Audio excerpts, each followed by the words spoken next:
Uncle Luke reads The Gruffalo's Child. The Gruffalo said that no Gruffalo should ever set foot in the deep, dark wood. Why not? Why not? Because if you do, the big bad mouse will be after you. I met him once, said the Gruffalo. I met him a long, long time ago. What does he look like? Tell us, Dad. Is he terribly big and terribly bad? I can't quite remember, the Gruffalo said. Then he thought for a minute and scratched his head. The big bad mouse is terribly strong, and his scaly tail is terribly long. His eyes are like pools of terrible fire, and his terrible whiskers are tougher than wire. One snowy night when the Gruffalo snored, the Gruffalo's child was feeling bored. The Gruffalo's child was feeling brave, so she tiptoed out of the Gruffalo cave. The snow fell fast and the wind blew wild. Into the wood went the Gruffalo's child.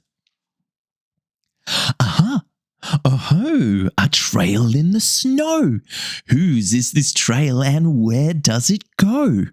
A tail poked out of a log pile house. Could this be the tail of the big bad mouse?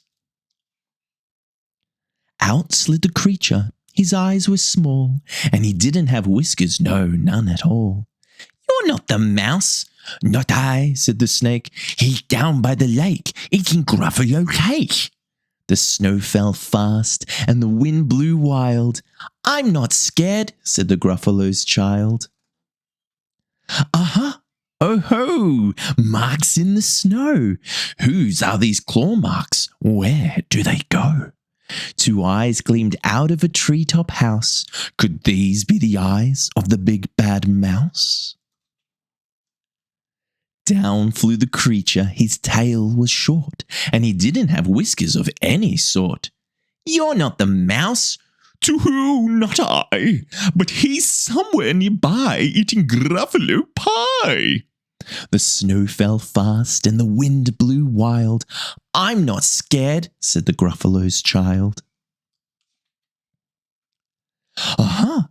Oh-ho! A track in the snow. Whose is this track and where does it go? Whiskers at last and an underground house. Could this be the home of the big bad mouse? Out slunk the creature. His eyes weren't fiery. His tail wasn't scaly. His whiskers weren't wiry. You're not the mouse. Oh no, not me. He's under a tree drinking Gruffalo tea. It's all a trick, said the Gruffalo's child as she sat on a stump where the snow lay piled.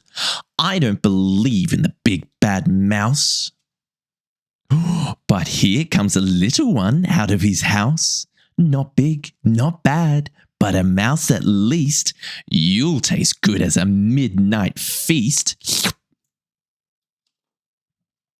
Wait, said the mouse, before you eat, there's a friend of mine that you ought to meet.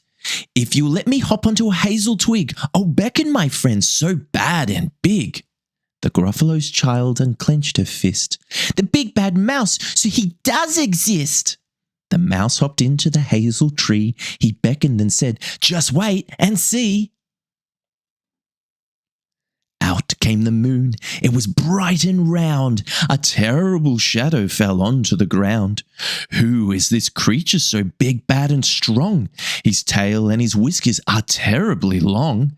His ears are enormous, and over his shoulder he carries a nut as big as a boulder. The big bad mouse, yelled the Gruffalo's child. The mouse jumped down from the twig and smiled. Aha! Oh-ho! Prints in the snow. Whose are these footprints? Where do they go? The footprints led to the Gruffalo cave, where the Gruffalo's child was a bit less brave. The Gruffalo's child was a bit less bored. And the Gruffalo snored and snored and snored.